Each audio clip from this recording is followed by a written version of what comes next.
Good morning everyone, welcome to my blog. আজ 25শে বৈশাখ। আমরা সবাই মিলে আজকে যাচ্ছি শান্তিনিকেতনে। শিয়ালদা থেকে দুটো ট্রেন বোলপুরে যায়, একটা কাঞ্চনজঙ্ঘা এক্সপ্রেস, একটা মা তারা এক্সপ্রেস। আর হাওড়া থেকে যায় 4টে বন্দে ভারত, গণদেবতা, কুলিক আর শান্তিনিকেতন এক্সপ্রেস। ট্রেনের ভাড়া 145 থেকে 175 টাকার মধ্যে। আমরা গেছি নৈহাটি থেকে ব্যান্ডেল, ব্যান্ডেল থেকে গণদেবতা এক্সপ্রেসে করে বোলপুর। বন্ধুদের সাথে আড্ডা আর চারিপাশ দেখতে দেখতে আমরা 1 ঘন্টার মধ্যে পৌঁছে গেলাম বোলপুর স্টেশনে। তোমাদের সাথে শান্তিনিকেতনের কিছু হিস্ট্রি শেয়ার। 1863 সালে দেবেন্দ্রনাথ ঠাকুর ভুবনমোহন সিংহের থেকে একটি জমি কিনেছিলেন, যার নাম রেখেছিলেন শান্তি। 1878 সালে 17 বছর বয়সে রবীন্দ্রনাথ ঠাকুর প্রথম এই শান্তিনিকেতনে আসেন। 1901 সালে তিনি একটি ব্রহ্মচর্যাশ্রম শুরু করেন, যা 1925 সালে পাঠ ভাবনা নামে পরিচিত হয়। 1913 সালে তিনি নোবেল পুরস্কার পান এবং 1921 সালে তিনি এখানে বিশ্ববিদ্যালয় স্থাপন করেন। আচ্ছা, তোমাদের দেখায় কত সুন্দর করে আঁকা রয়েছে রবীন্দ্রনাথ ঠাকুরের ছবি।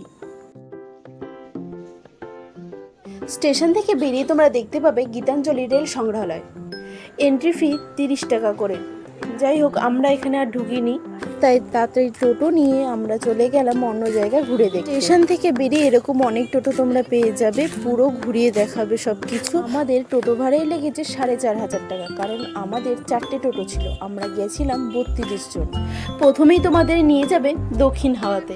ভেতরটা খুব সুন্দর করে সাজানো গাছপালা দিয়ে। আমি শান্তিনিকেতনে প্রথম এসেছি, তবে এখানকার পরিবেশ এতটাই সুন্দর, মনে হচ্ছে এখানেই থেকে যাই। তোমাদের বলে রাখি, এখানের মিউজিয়াম, বিশ্বভারতী, প্রায় সব কিছুই বুধবার দিন এখানে বন্ধ। তোমরা যদি শান্তিনিকেতনে আসো তাহলে শনিবার রবিবার দেখে আসতে পারো। যাই হোক, ভেতরে আছে আম্রকুঞ্জ, যেখানে নানান রকমের সাংস্কৃতিক অনুষ্ঠান হতেই থাকে। জানা যায় 1940 সালে গান্ধীজি এবং তার স্ত্রী শান্তিনিকেতনে এসেছিলেন রবীন্দ্রনাথ ঠাকুরের সাথে দেখা করতে।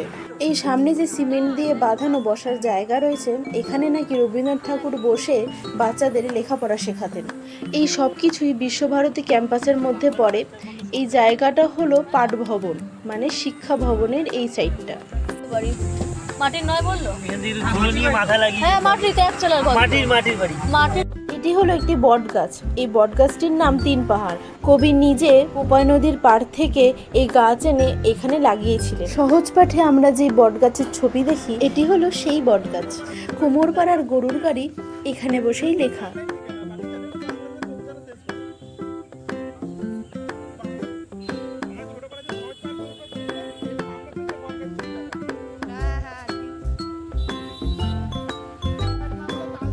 এই তাল গাছের চারিপাশ দিয়ে তৈরি করা এই মাটির বাড়িটিকে বলা হয় তালধ্বজ। এটি তেজচন্দ্র সেনের জন্য তৈরি করা হয়, যিনি বৃক্ষপ্রেমী ছিলেন। এটি হলো উপাসনা গৃহ। দেবেন্দ্রনাথ ঠাকুর প্রার্থনা কক্ষ হিসাবে এটি ডিজাইন করেছিলেন। প্রত্যেক বুধবার নিয়মিত এখানে প্রার্থনা করা হয়।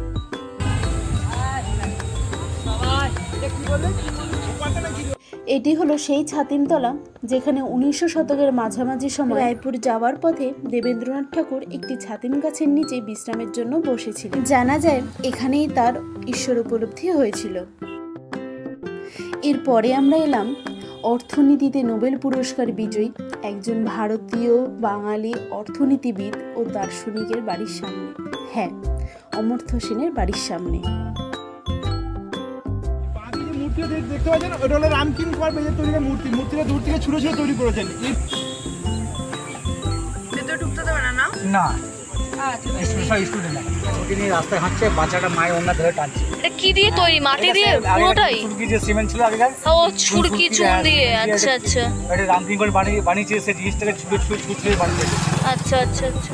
শান্তিনিকেতনের প্রথম পার্ট আমি এখানেই শেষ করলাম। এর পরের পার্ট খুব তাড়াতাড়ি আসবে। একদিনের শান্তিনিকেতন ভ্রমণে আর কোথায় কোথায় গেলাম সব বলবো। ভিডিওটা ভালো লাগলে অবশ্যই লাইক, শেয়ার এন্ড সাবস্ক্রাইব করে দিও।